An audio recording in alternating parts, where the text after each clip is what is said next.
Conselho de Segurança. Sejam bem-vindos ao Conselho de Segurança, o podcast da política internacional da Sábado. Após uma breve interrupção de 15 dias, regressamos esta semana em plena Convenção Nacional do Partido Democrata, que entronizou oficialmente Kamala Harris como candidata às eleições presidenciais de novembro. They have nominated Coach Walz and me to be the next Vice President and President of the United States of America.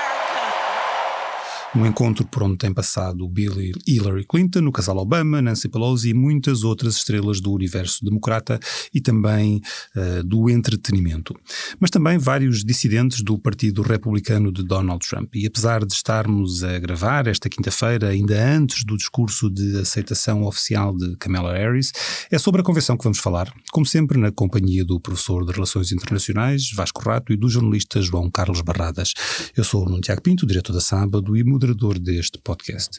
E temos muito para falar porque, sobretudo, parece que o mundo deu aqui uma volta de 180 graus em relação ao que conversámos das últimas vezes, quando Donald Trump tinha sido alvo de um atentado, a campanha democrata estava a afundar-se e a eleição parecia assegurada para Trump. Em menos de um mês, Biden desistiu, Kamala foi nomeada, foi indicada como substituta, os democratas começaram a recuperar nas sondagens e partiram para esta convenção quase taco a taco com os republicanos, com algumas sondagens a darem até vantagem a Kamala Harris a nível nacional, apesar disso não ser muito significativo ou não ter significado depois na contagem do colégio eleitoral. Mas sobre a convenção, um balanço para já geral. O que é que te tem parecido, Vasco? Bom, é bom estar de volta antes de mais. O que é que me tem parecido? Que é uma convenção que se assemelha muito ao Super Bowl e outras festas, quer dizer, é mais... Espetáculos, não é? Sim, são espetáculos de massas, com artistas, com discursos que visam mobilizar a base eleitoral do partido, com uma tremenda encenação, muito bem feita, muito bem produzida. Tudo isso é verdade, mas depois falta saber quais serão as consequências práticas de tudo isto. Eu recordo também que a Convenção Republicana teve muitas destas características, também foi show business, etc. A diferença é que enquanto na Convenção Republicana tínhamos o Hulk Hogan e country music e coisas assim do género, nesta temos o Stevie Wonder e Oprah. Exatamente, portanto também estas convenções refletem os gostos, os valores culturais das bases de apoio dos respectivos partidos. Agora, como estava a dizer, resta saber as consequências, porque eu não estou inteiramente convencido de que as pessoas que o Partido Democrata tem de atrair, os votantes que tem de atrair, sejam particularmente abertos àquele tipo de mensagem que no fundo é uma mensagem muito oca, muito vazia. Vamos lá ver, há um mês que Kamala Harris praticamente não fala sobre nada substancial, quer dizer, não tem exposto, expôs uma ou outra posição, mas aparentemente tem estado a correr bem. Sim. Tentado a correr bem e nos estados decisivos pode-se dizer que a corrida está empatada. Em alguns estados que pareciam seguros para Trump, nomeadamente a Carolina do Norte, não é? Trump tem visitado a Carolina do Norte justamente porque pode haver problemas, como pode haver problemas no Arizona, na Geórgia, etc. Portanto, está a correr bem, mas está a correr bem porque os eleitores democratas que estavam desiludidos com Trump, com Biden, que não tencionavam votar, regressaram. Mas isso é muito importante, porque é a questão da mobilização. Quem é que ganha esta eleição? quem conseguir mobilizar. E nisso há um pormenor importante, João, queria perguntar-te sobre isso, porque pela primeira vez os democratas nesta convenção aceitaram a acreditação de influencers que foram acreditados como para cobrir a convenção, para chegar às suas bases, que alguns deles chegam a muitos milhões de pessoas. Isto é uma tentativa também de captar, além dos desiludidos democratas, o eleitorado jovem? Tal como no passado começaram a ser aceitos nas convenções os bloggers e por aí fora. Ou seja, é uma adaptação à realidade dos tempos. Kamala Harris tornou-se uma estrela, por exemplo, no TikTok. Sim, com o problema de que as estrelas do TikTok são como o vagalume, não é? Está lá hoje e amanhã pode não estar. Mas desde que levem as pessoas a votar nesta altura? Não direi que eles levem a votar, porque aqui a ideia não é propriamente transmitir uma mensagem, é quase a marcar presença, mostrar a cara, porque há uma diferença destas duas convenções que ocorreram, dos republicanos e agora dos democratas, que termina nesta quinta-feira à noite, da nossa sexta-feira na prática, que tem a ver com lançar candidatos que não tinham qualquer projeção nacional. Foi necessário isso no caso da convenção republicana, com a opção por Vance, alguém que não traz em princípio mais votos para o candidato Trump e que foi apresentado como o sucessor, o putativo sucessor, depois de Trump chegar à Casa Branca, e no caso de Kamala, o ter mudado tudo num mês, não só sustentar ainda mais a imagem de Kamala, como dar a conhecer alguém também completamente desconhecido do grande público norte-americano, que é o seu vice-presidente, candidato a vice-presidente, Tim Walz, que, ao contrário do candidato a vice-presidente de Trump, tem por função alargar a base eleitoral e tentar obter apoios na zona do Midwest, de onde ele é oriundo, e pelo seu próprio comportamento, a maneira como ele é apresentado como o treinador Walz, ou seja... E que não é apresentado como um sucessor também, não é? Sim, que não é apresentado como um sucessor, e que também ainda não definiu ideias políticas, que é o que tem a ver com o facto destas convenções. Elas são, como todas as outras do passado, são ocas, no sentido de ser essencialmente um espetáculo muito fogo de vista, mas elas surgirem numa fase de campanha desculpa, mas se bem que devem apresentar um programa que, aliás... Sim, exato, mas que era esse aspecto que eu ia referir agora, mas que há 3 ou 4 ideias base do chamado programa do partido, que têm de ser marteladas nestas convenções, e a partir daí são essas 3 ou 4 ideias que vão definir a campanha durante os meses decisivos, que é o que vai começar agora. Portanto, o que conta agora é a campanha em setembro e em outubro para a votação. Mas esta convenção serve mais também para apresentar a personalidade, para que os eleitores se liguem quase emocionalmente aos candidatos. Isso é muito importante, mais até às vezes do que as próprias propostas. No caso de Kamala havia ainda uma questão que ela conseguiu resolver, que foi a questão da sua própria legitimidade como candidata, ou seja, não estava garantido há um mês, quando Biden foi obrigado a renunciar, e é curioso porque se percebeu nos discursos desta convenção de que ele saiu mesmo notoriamente empurrado. A maneira como as pessoas falam, não restam dúvidas. Portanto, foi empurrado, foi-lhe apontada uma pistola à cabeça a dizer: não há dinheiro para si, nem há apoios para si, você tem de desistir, e a única pessoa que temos na manga para avançar é a sua vice-presidente, e vai ter de ser ela. Mas isto não estava garantido. Saía com a pistola apontada à cabeça, isso foi fácil de conseguir. Agora, legitimar esta nomeação de Kamala Harris já não era tão seguro, porque poderiam aparecer fissuras no partido, poderiam aparecer alternativas a Kamala, e isso não sucedeu. E ela conseguiu muito rapidamente estabelecer a sua legitimidade legitimidade como candidata do partido, e é isto o seu grande trunfo e triunfo nesta convenção. Portanto, ela tinha um problema diferente, totalmente diferente do Trump, era para se consolidar como candidata. Isso, portanto, está conseguido de uma maneira perfeita, digamos, quase. Agora, há a questão de martelar os temas de campanha. Eu queria falar de Tim Walz, mas já que falaste em Joe Biden, queria só abordar aqui uma questão. O Biden não fez, obviamente, o discurso que gostava de fazer, porque estava previsto ele ser a grande estrela da convenção, e curiosamente ele nunca foi a grande estrela de uma convenção democrata, porque em 2000, quando houve a convenção, estávamos em plena pandemia, portanto foi um discurso fechado, apenas para jornalistas, portanto ele nunca recebeu aquela ovação da multidão, porque no passado foi vice-presidente de Barack Obama. Esta, apesar de tudo, foi uma boa despedida? Não, foi uma péssima ele. Despedida por várias razões.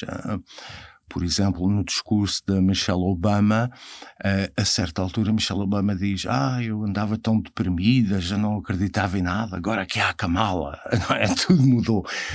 Que foi uma coisa, enfim, quer dizer, desnecessária, infeliz, deselegante, going low. Mas pior do que isso, quer dizer, apesar de tudo, eu não tenho, como os ouvintes saberão, não tenho grande simpatia por Biden, mas, quer dizer, o senhor continua a ser o Presidente da República. E colocá-lo às 11h30 da noite, que é assim a morte televisiva, o que é que isso transmitia? Qual era o sinal que era transmitido? Uma descolagem, não é? Uma descolagem, mas pior do que isso, não é? Uma tentativa de esconder, de desvalorizar. Às 11h30 da noite, que é uma coisa inédita, não é? O prime time nos Estados Unidos, tal como cá, é às 8, portanto, quer dizer, quem é que está a ver às 11h30? Presumo pouca gente. Isso foi a primeira coisa. A segunda coisa foi eu compreendo que isto faz parte da política, não, quer dizer, quem sou eu, mas foi o cinismo, quer dizer, da Nancy Pelosi a dizer we love you, Joe, e não sei o que, coisas assim do género. E até do próprio Barack Obama, que foi uma das pessoas que colocou a faca nas costas de Joe Biden, a fazer tremendos elogios, não sei o quê, e depois do discurso meter um senhor no avião para ele ir descansar mais uns dias. Aliás, tinha interrompido as férias no Delaware, e depois meter-no no avião para continuar férias na Califórnia. Portanto, tudo isto foi extremamente deselegante. Agora, compreende-se que é uma tentativa de descolar, mas o problema é que Kamala Harris não pode descolar, porque se ela pretende dizer aos americanos que é uma pessoa relevante, como ela aliás costuma dizer quando refere que é a última pessoa na sala quando as decisões são tomadas, quer dizer, portanto, aquilo que aconteceu nos últimos anos é também a responsabilidade dela. Mas a narrativa que foi criada é absolutamente fantástica, que é ela surge como se fosse a solução para os problemas todos dos últimos anos. Acontece que dos últimos 16 anos os democratas têm estado no poder 12. Portanto, tudo isto é incongruente. E é um problema com que vão ter de viver os democratas nesta campanha até ao final, e que pode lhes custar a Casa Branca e até maus resultados no Congresso, que é esta dicotomia, o que está aí bem a frisar o Vasco, e por outro lado não se poder esconder o velhinho. Passa a expressão, e ou a questão seja, do que é que ela sabia sobre o estado de Joe Biden, porque ele é o presidente, claro. Ou seja, e há decisões, obviamente, dado o clima de indefinição que caracteriza esta campanha eleitoral, há situações que são explosivas, sobretudo no Médio Oriente e a questão europeia com a Ucrânia, que vão obrigar a decisões muito graves e complicadas por parte da administração norte-americana republicana nos próximos meses. E essas decisões vão ter de ser assumidas pelo presidente. Como assinou há pouco uma nova estratégia nuclear em relação à China. Mas o problema é que a candidata democrata vai ter de descolar de uma parte dessas declarações que Biden e decisões que Biden vai fazer. E muito provavelmente vai ser difícil esconder certo tipo de divergências e incongruências. Queres dar algum exemplo do que pode acontecer? Com a questão do Médio Oriente, a maneira como Israel responder à retaliação do Irão, ao impasse total que se continua a existir em Gaza, há aquilo que começa a ser quase que macabro, não é? De haver sempre um presidente que diz que estou otimista, muito, muito otimista, que é agora que vamos conseguir o cessar-fogo, e pumba, volta a falhar. Por 2 vezes Biden já caiu neste erro. Não lhe pode ser sacada toda a responsabilidade, mas caiu no erro de dizer que está muito otimista e que é agora, e depois no fim não acontece nada. E portanto aqui ela vai ter de descolar de certa maneira da administração, mas não é possível.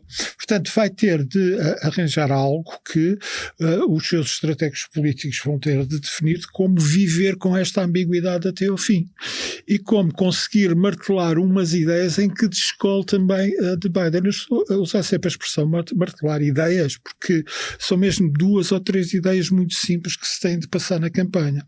No caso da campanha dos democratas, o que se está a ver é que estão a tentar passar uma ideia que é a ideia dos impostos.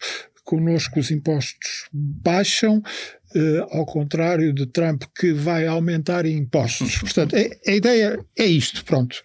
Se está certo, se está errado, isso não interessa. O que interessa é martelar esta ideia. Segundo, é que nós vamos fazer apoios que são dirigidos a 2 camadas. Uma, a chamada classe média, onde toda a gente se pode identificar, e outra, os mais desfavorecidos. E, ao martelar estas ideias, apresentam-se depois algumas hipóteses concretas. É a insulina com preço fixo mensal para as pessoas idosas que necessitem de tomar insulina, os apoios para compra de primeira casa. Ou seja, também não é nada que nós não conhecemos aqui em Portugal. Pronto, é muito fácil de perceber esta lógica. O lado que está a ser um pouco estranho desta campanha é como, passado um mês, do lado republicano, Trump ainda não conseguiu acertar a mensagem. Ou seja, há notoriamente terem sido apanhados descalços, para usar a expressão de tempo de praia, de tempo estival, em que o seu martelar de mensagem é um bocado equívoco. Deixamos de lado os assuntos de insultos pessoais, em que os democratas também estão a cair de uma forma, na minha opinião, errada, mas isso, enfim, estão também a entrar pela área do insulto pessoal. Do lado do Trump não se sabe muito bem como atacar Kamala Harris. Ela está a ser atacada como uma esquerdista ou como uma mulher que tem políticas indefinidas ou como uma mulher que é a cúmplice de Biden. Não se sabe bem qual é a lógica do ataque que está a ser prosseguido por Trump. Até agora não acertou isso. Digamos que eu creio que neste último mês há as 2 novidades. A maneira como Kamala se conseguiu afirmar e relançar uma corrida que estava a atingir um ponto de perda irreversível, e a maneira como, por outro lado, Trump ainda não conseguiu acertar a linha principal de ataque. Concordas com esta perspectiva? Ou seja, a campanha republicana esteve tão focada no ataque nos últimos anos, às capacidades de Joe Biden para exercer o cargo e preferia que ele fosse o adversário, que ainda não conseguiu definir uma forma de enfrentar a nova adversária? Estão a definir, se bem que é muito difícil porque a comunicação social anda com a Kamala Harris ao colo. E, portanto, é muito difícil passar a mensagem, razão porque os republicanos até estão a extremar a mensagem. Por exemplo, no seu regresso ao Twitter, Trump coloca um meme a dizer, na prática, que Kamala Harris era uma comunista. Quer dizer, é um bocadinho excessivo. Mas acho que bom, ainda falta algum tempo e os debates serão decisivos para isso. Agora, vamos lá ver, o João fala das ideias da Kamala Harris. O problema é que as ideias boas são roubadas. Quer dizer, a ideia de aumentar o crédito fiscal para as pessoas que têm crianças é uma ideia roubada ao Partido Republicano. O Partido Republicano propôs $5.000, eu creio que ela propõe 6.000 e qualquer coisa. As ideias outras as ideias dela são péssimas. Quer dizer, esta ideia de regular preços, de limitar preços, que é uma ideia absolutamente ridícula que, aliás, nem sequer dentro do Partido Democrata é popular. Mas ela tem a necessidade de avançar com esta ideia porque a administração de Biden, ou melhor dizendo, durante a administração de Biden, o custo de vida de facto encareceu muito. E ela, quer dizer, mais uma vez, não é o dilema que eu e o João referimos. Agora, há aqui uma coisa que me preocupa um bocadinho, que é o seguinte. Esta indefinição da candidatura, estas contradições, esta falta de fiscalização da comunicação social é grave, porque nós falamos das eleições americanas como se, como diz a Constituição, fossem na primeira terça-feira de novembro. Mas não são. Elas começam em breve, não é? O voto antecipado começa já o voto dentro de poucas semanas. Começa em alguns estados, nos estados críticos, por exemplo, na Pensilvânia, começa daqui a 2 semanas, creio. Antes, ou sensivelmente ao mesmo tempo do primeiro debate presidencial. E, portanto, todo este processo do último mês... em que não houve crítica, não houve fiscalização.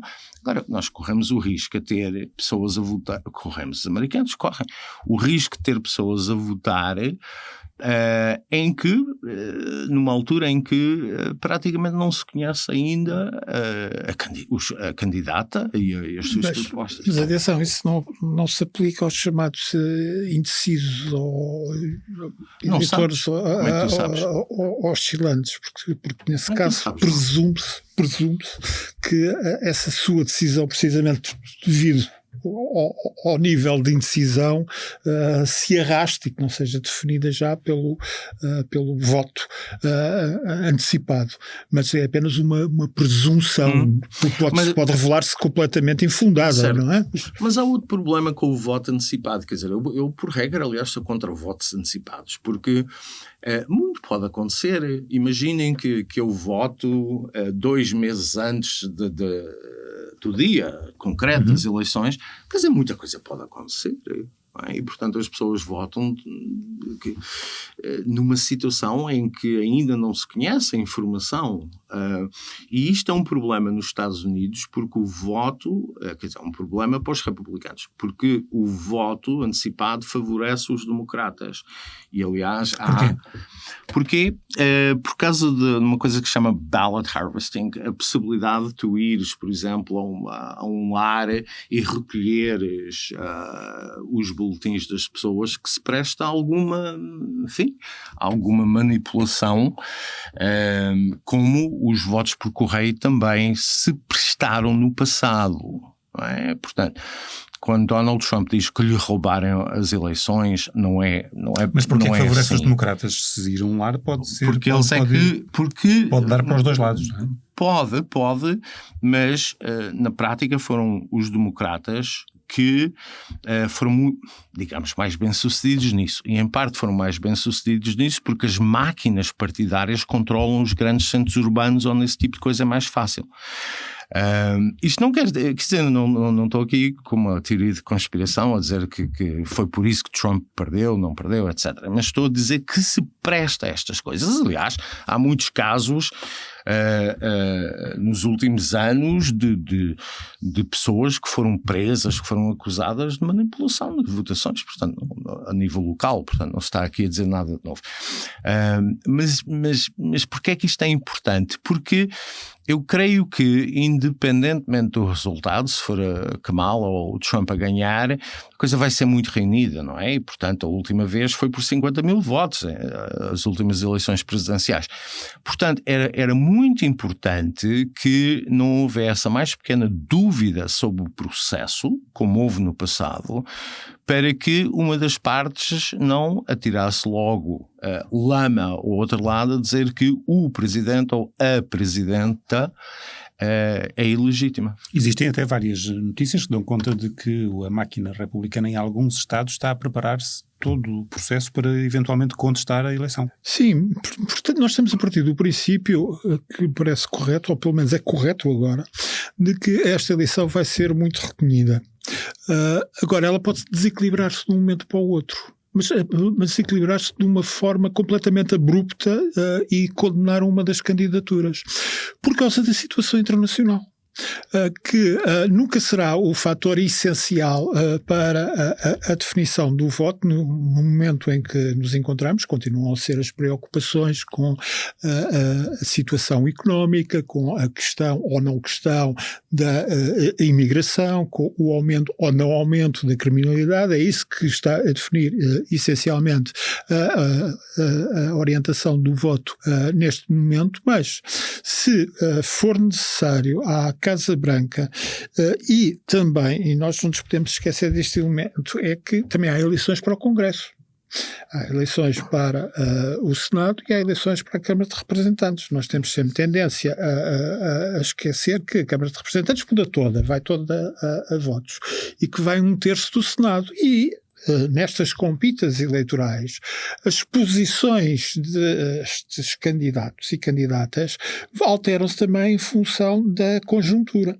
Aquilo que pode parecer num momento como uma hipótese agora ligeira de uma melhoria sensível de resultados para os democratas no Congresso pode não vir a confirmar-se, sobretudo se for necessário assumir uma atitude que implique uma ação militar por parte dos Estados Unidos no Médio Oriente. Portanto, é algo que pode ser prejudicial, sobretudo a quem está no poder. Ou não. Depende, porque Trump pode dizer que eu avisei que vinha aí a Terceira Guerra Mundial e estão a meter-nos na Terceira Guerra Mundial. Ou os democratas podem responder, depende da maneira como isto for gerido politicamente. É para evitar uma Terceira Guerra Mundial que nós estamos a tomar este tipo de atitudes. Não sabemos, eu estou a dar apenas um exemplo de algo que, e nos próximos meses vai acontecer isto. Vai acontecer isto porque necessariamente vai acontecer, porque todos os adversários e inimigos dos Estados Unidos aproveitam necessariamente, historicamente assim tem sido, estes momentos de indecisão para tomarem determinado tipo de iniciativas. Ou mesmo por parte dos aliados, até para testarem as águas. Daí que tenha vindo aquilo que é um tema recorrente a ressurgir. Obviamente isto não afeta a campanha eleitoral. As polémicas sobre o Japão ou a Coreia do Sul vão ou não desenvolver armas nucleares ante a ameaça da Coreia do Norte. Isto está outra vez em discussão pública entre os especialistas, digamos assim. E está porquê? Está porque é um momento de testar a água entre as candidaturas. Como é que eles irão eventualmente reagir se chegarem a controlar a administração? Portanto, o pressuposto neste momento está correto, isto vai ser decidido de uma maneira muito renhida, apesar de provavelmente poucas semanas antes termos uma noção mais ou menos clara sobre o que vai acontecer nestes estados-chave, estes 5, mas que agora já são capazes de ser mais, já podem andar para aí talvez até nos 7 ou nos 8 estados que tanto podem cair para um lado como podem cair para o outro, mas a conjuntura internacional é de tal maneira instável e o risco de alastramento de guerra é de tal maneira acentuado, sobretudo no Médio Oriente, que de um momento para o outro pode criar um desequilíbrio total se um dos candidatos a reagir ou tomar uma atitude que leve a uma ruptura com uma parte substancial ou do seu eleitorado ou do seu possível candidato oscilante. Com a nossa interrupção, não tivemos a oportunidade de falar em Tim Walz. E na escolha de Tim Walz para vice-presidente, o que é que te pareceu esta escolha? Ninguém falava nele, falava sobretudo em Josh Shapiro, por exemplo. Por alguma razão não se falava nele, não é? Kamala Harris não escolheu Shapiro por Shapiro ser judeu. Apenas por isso ou porque Shapiro não lhe fazer sombra? Ou seja, por ser alguém que queria ter um protagonismo, e enquanto que Tim Walz é alguém que fará tudo o que ela quiser. Sim, isso foi depois o spin que foi feito. Sim, não mas é? o ser judeu teve peso aqui, até por causa da tal questão do Médio Oriente. Não, justamente pela questão, porque Exatamente. não só é judeu, não é propriamente o Finkelstein, uma pessoa assim, não é? É um judeu que apoia Israel e, portanto, isso foi de facto, quer dizer, o fator preponderante. Os outros podiam ter alguma influência, mas depois a candidatura fez-se pena dizer não foi nada por ele ser judeu e tal, foi porque ele é um tipo ambicioso, quer dizer, como se isso fosse um pecado. Agora, quer dizer... Era importante para uma mulher que se vai candidatar, a primeira mulher que pode ser presidente dos Estados Unidos, não ter depois alguém que lhe esteira a morder os calcanhares. Mas, quer dizer, o vice-presidente, de uma forma geral, não conta para nada, ou não conta para grande coisa, historicamente, não é? Aliás, a própria Kamala, durante 3 anos e meio, não contou para grande coisa. Agora, nesse sentido, quer dizer, tanto faz pôr lá o Zé como o Manel. Agora...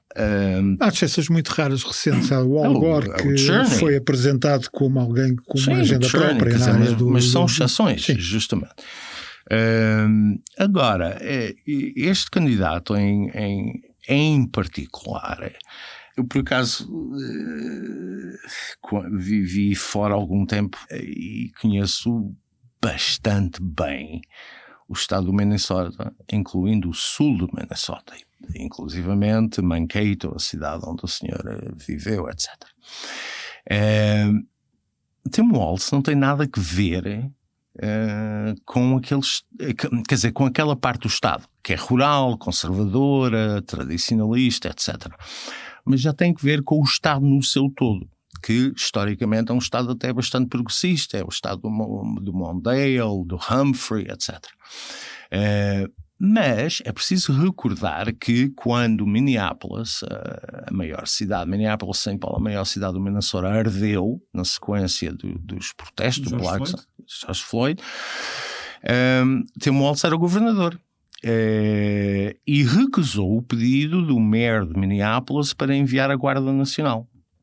Bom, portanto, é alguém que está muito à esquerda a nível nacional, mas faz sentido no contexto do Minnesota, mas a nível nacional está muito à esquerda. Mas pior do que isso, quer dizer, acho várias coisas. Começo por uma consideração talvez um bocadinho mais frívola, que é a postura do senhor, quer dizer, aquela coisa de andar sempre a gesticular aos pulos, não sei o quê, quer dizer, é pouco presidencial, é pouco vice-presidencial, é pouco, não é? Portanto, as calças de ganga e o seu casaco.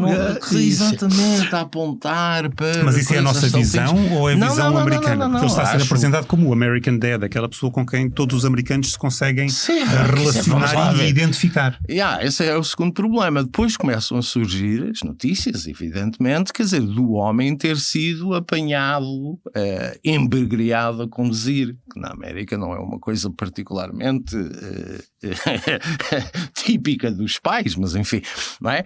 E não só, e a mentir, quer dizer, já tem mentido sobre várias coisas, mentiu sobre o seu papel na Guarda Nacional, inclusivamente chegou a insinuar que esteve na guerra, que é falso, nunca esteve, agora está a mentir em relação à forma como os seus filhos foram concebidos, não é? Está a mentir, esteve a mentir, e se bem que a campanha agora está a tentar tentar retificar a coisa, dizendo aquilo que se sempre diz. Melhor explicares isso, Vasco, o que é por causa desta questão da fertilização in vitro. In vitro e inseminação. Como é que isto se mexe com a campanha e o aborto? Dito de uma forma muito simples, quer dizer, ele e a esposa tiveram filhos através de inseminação artificial.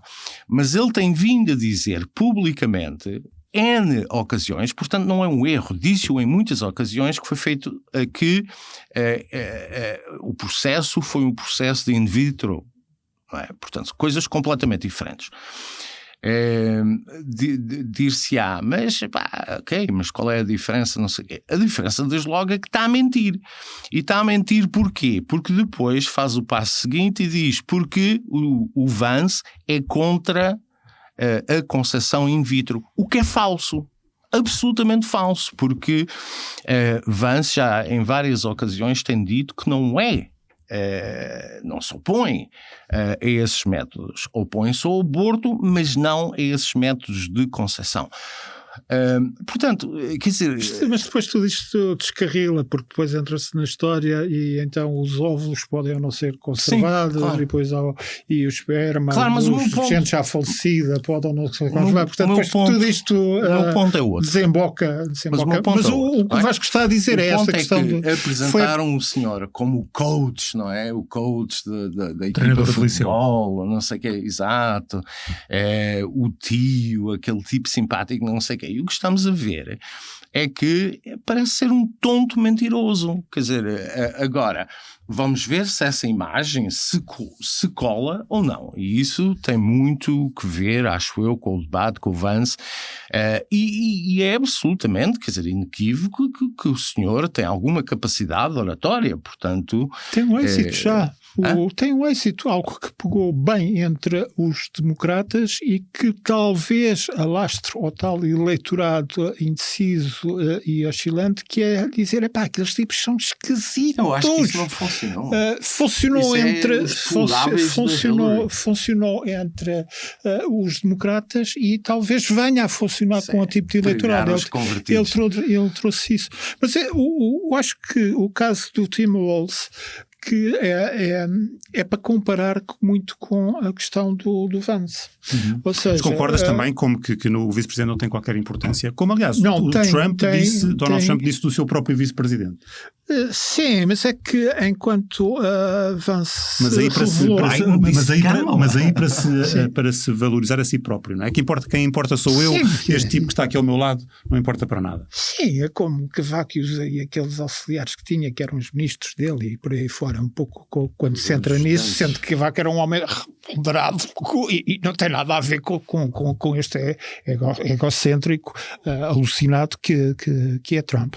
A questão aqui é que enquanto Vance acabou por se revelar uma complicação para a candidatura de Trump, porque não trouxe nada de novo e trouxe muitas declarações e atitudes polémicas que podem custar votos.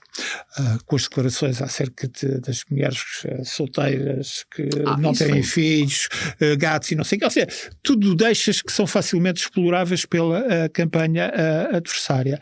O caso do Walz é diferente. Há esta questão de facto de Kamala tinha outras opções, provavelmente mais interessantes e mais seguras, quer do ponto de vista de alguém com reputação na área da segurança e em questões militares, ou então tinha obviamente a alternativa da Pensilvânia, onde o facto do governador de ser judeu obstou, neste caso, à candidatura, mas ao optar por Walz fez uma opção que é relativamente segura, ou seja, tentou aumentar a sua base eleitoral com este desvio, digamos, para um eleitorado destes estados que têm características muito especiais, como o Vasco bem referiu.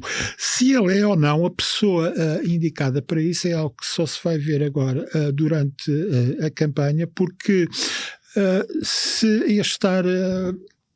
digamos, desempoeirado, mas um pouco de falta de gravitas de Estado. É muito notório. Não se sabe bem como é que isso vai refletir na campanha. Sobretudo porque vai haver um momento importante agora na campanha. A Kamala Harris não deu ainda conferências de imprensa, ou seja, não foi ainda confrontada com... Nem entrevistas. Exatamente. Ela tem de, primeiro, sair-se muito bem numa conferência de imprensa em que será confrontada com as incongruências da sua campanha, com a ideia é cúmplice de Biden ou é herdeira de Biden, no sentido em que ele deixou um legado. Ok, mas Biden é presidente e tomou esta atitude, esta decisão, e a senhora concorda. Quando ela for confrontada com isso, a maneira como ela conseguir passar nessa tempestade vai ser essencial. Quanto a Trump, nós já sabemos quem é, como ele se comporta, e portanto não serão de aguardar novas revelações comportamentais para ir além, a não ser depois de ser conhecida a sua sentença pela condenação no tribunal em Nova Iorque. Nos vice-presidentes, que em princípio não contariam muito para os debates, pode surgir alguma novidade. Se Vance conseguir fazer passar a ideia de que Tim Walz é apenas um esquerdista que vem lá daquelas planícies e um mero aldrabão, como todos os treinadores de futebol, mas nunca se atreverá a dizer isso como todos os treinadores de futebol, mas como alguns treinadores de futebol de má memória. E se Walz conseguir passar a ideia de que este rapazito aqui, o Vance, é um aparvalhado completamente disparatado, o que põe em causa as mulheres, que não tem respeito por ninguém, nem sequer pela própria mulher. Portanto, tudo depende da maneira como eles conseguirem passar. Não é? É que a campanha é mensagens muito simples. Nós podemos andar a discutir questões muito complicadas, mas isso somos nós. Para ganhar eleitores são 2, 3 ideias muito simples que se insiste, se martela sistematicamente. Se uma delas começar a falhar, é preciso substituí-la imediatamente por outra. E é assim que se faz. De momento, há uma coisa que é de facto extraordinária. Os democratas estão a revelar, depois de terem insistido durante meses num erro quase fatal, uma maior maleabilidade tática e o definirem mais rapidamente quais são os pontos-chave em que querem bater, e os republicanos estão a mostrar-se hesitantes e indefinidos. Aqui talvez jogue muito a própria personalidade de Trump, que quer controlar tudo e todos. E só mesmo para terminar, uma pergunta para os dois. Neste momento que ainda não sabemos quais são os efeitos que a convenção vai ter nas sondagens, normalmente às vezes há um pequeno salto nos dias agora seguintes, nos últimos anos mas menos, portanto ainda não conhecemos exatamente estes efeitos. Neste momento Trump ainda é o favorito?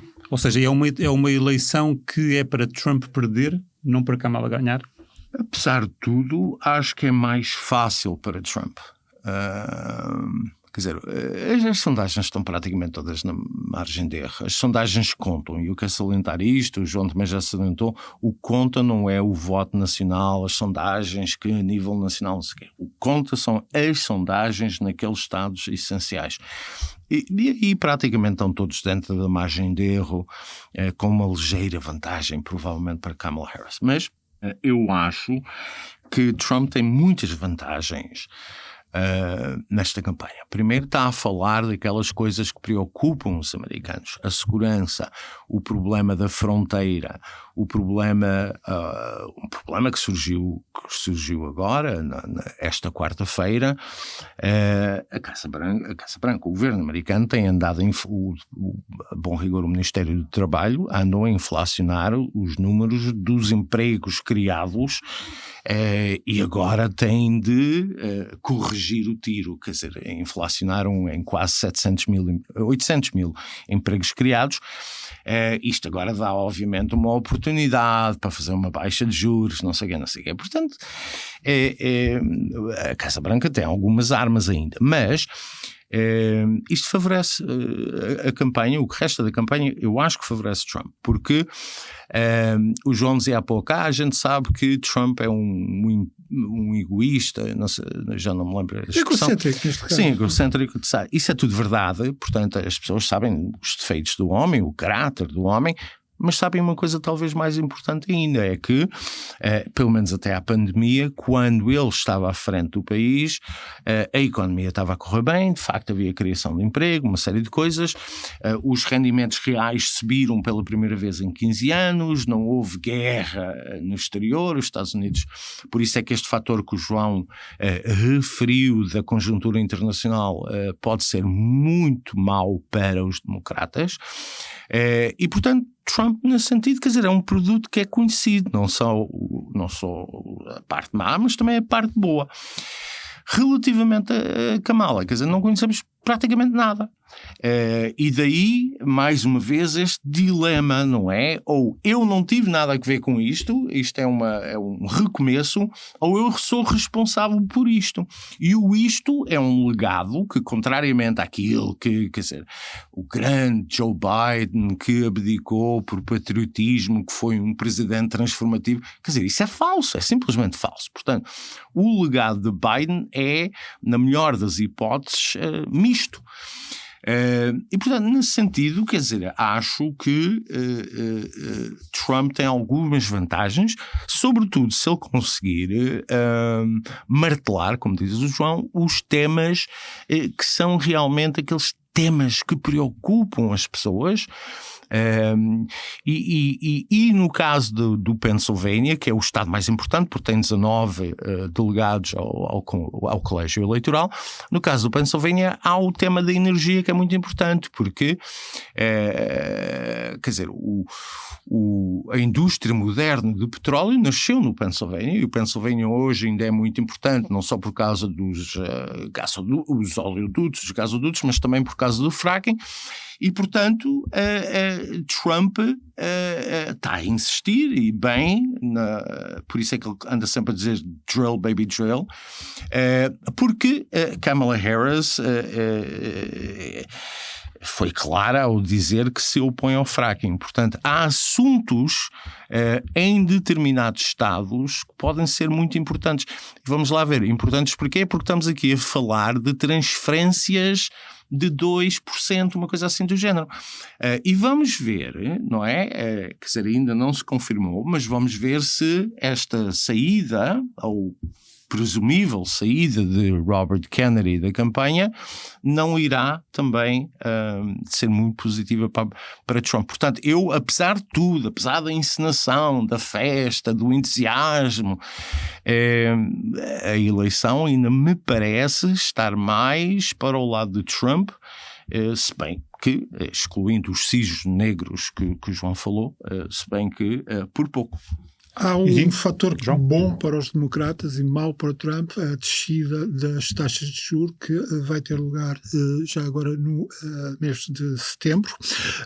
Isso permitirá talvez aos democratas fazerem a sua campanha da base de a economia está a criar emprego, a economia está a subir, a economia está em boas condições, os nossos projetos de investimentos estruturais começam a dar resultado.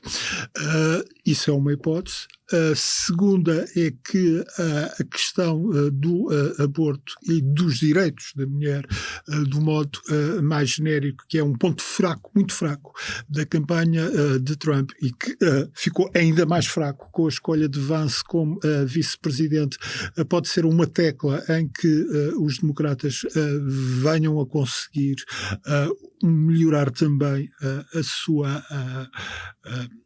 sua intenção de voto, mas de facto é um impasse.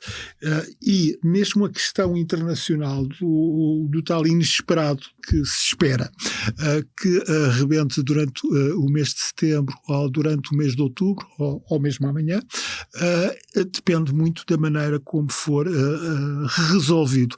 Só que para os democratas é mesmo um problema, porque há uma dicotomia, há a candidata e há o presidente, mas a candidata é também vice-presidente. Ela está por definição, amarrada às decisões que são tomadas pelo Presidente. Isto é o ponto mais fraco para os democratas nos próximos 2 meses.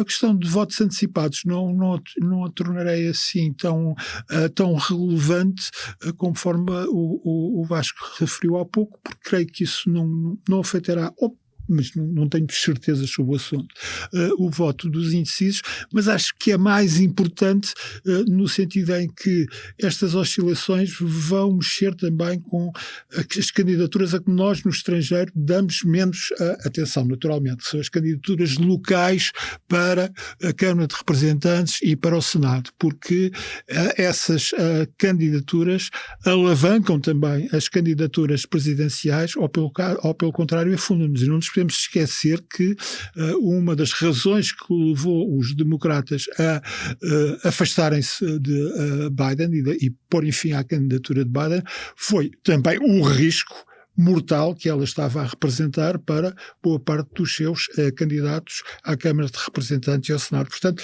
a eleição está renhida, pode alterar-se de um momento para o outro. A imagem de marca dos candidatos está clara, absolutamente clara, no caso de Trump. Com esta dúvida, como é que ele vai reagir com a condenação em Nova Iorque? Se vai ser vai ser de tal maneira destemperado que isso o vai prejudicar a tentar obter votos oscilantes e independentes. No caso de Kamala Harris, a sua imagem como decisora não está definida. Ela tem a hipótese de apresentar a imagem da procuradora, a mulher que sempre foi a que combateu os que querem abusar e por aí fora. Se ela vai conseguir fazer isso, tem muito pouco tempo, mas é mais difícil para os democratas porque vivem na indefinição do papel. Ou seja, é mais fácil atacar os democratas, em certo sentido, do que atacar republicanos presentemente. De uma forma muito rápida, passamos também às sugestões de leitura para esta semana. Eu acho que uma boa regra para quem, enfim, quer tentar compreender o que se passa à nossa volta é o pluralismo da leitura. Eu vou recomendar uma coisa por um jornalista por quem não tenho qualquer simpatia ideológica, política, e em algumas coisas até acho que ele distorce aquilo que descreve. Dir-se-á então porque a recomendação? Porque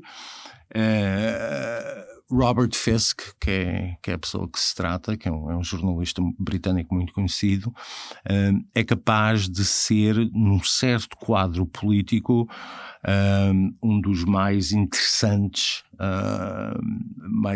analistas do Médio Oriente.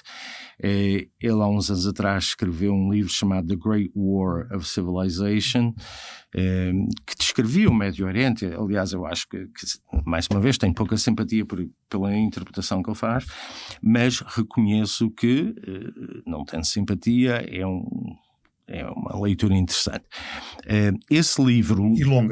E longa. Sim, é um livro gigantesco. É como a minha recomendação. Esse livro levava a história até 2005, com a sequência imediata da intervenção no Iraque de 2003, e ele agora, e quando digo agora, digo mesmo agora, porque saiu há coisa de uma semana e meia. Ele já morreu, agora temos estas edições em Portugal, não? Desculpa? Ele já faleceu, agora temos estas traduções em Portugal. Não, saiu agora. Saiu agora um livro póstumo, mas saiu um livro há coisa de uma semana, coisa assim, chamado Night of Power, The Betrayal of the Middle East. E, portanto, o livro retoma a história depois de 2005. Os livros, normalmente, para surgirem no mercado britânico e americano, demoram um ano, portanto. Mas é um livro muito interessante. E acho que deve ser lido para equilibrar, digamos, coisas mais status quo. João? Eu tenho andado a ler muitas coisas sobre nacionalismos e regionalismos em Espanha. e precisamente sai este mês um livro muito interessante de um historiador galego que é bastante conhecido em Portugal nos meios de investigação, Ramon Vilares. Ele é professor e já foi reitor da Universidade de Santiago de Compostela, e é um dos bons especialistas de Espanha sobre questões de nacionalismos. A Tinta da China acaba de lançar a edição do seu último livro, que chama-se Composição Ibérica, Portugal e as Espanhas.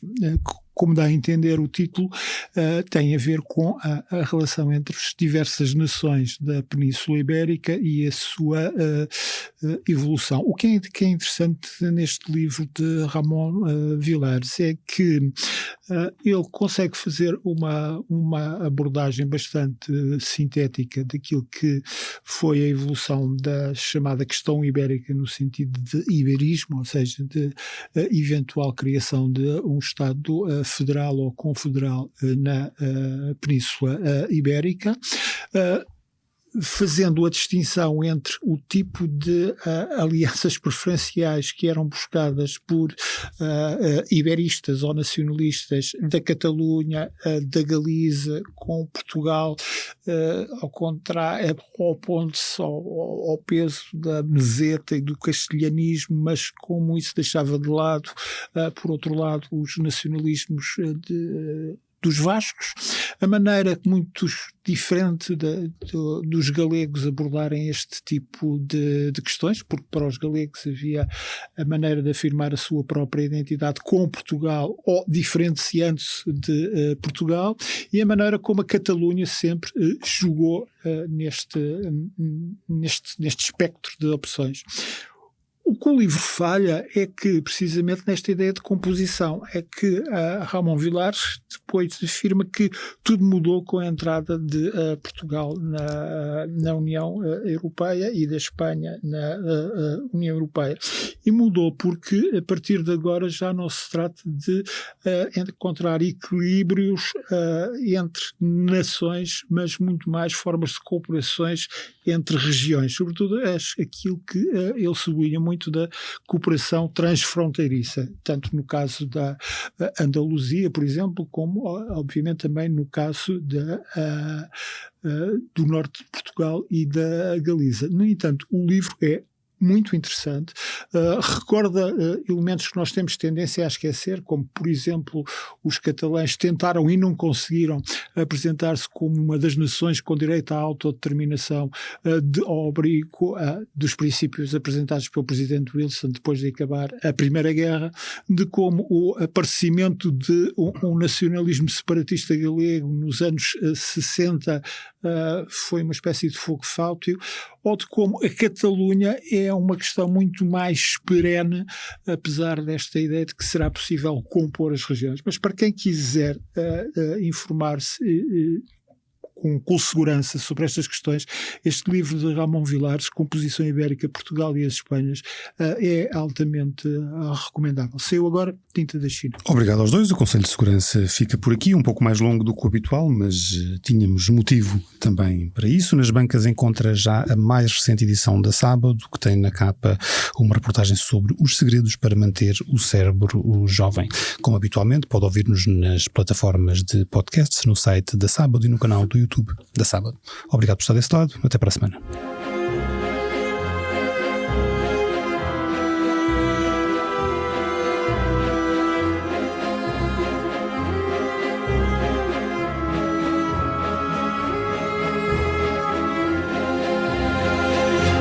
Conselho de Segurança.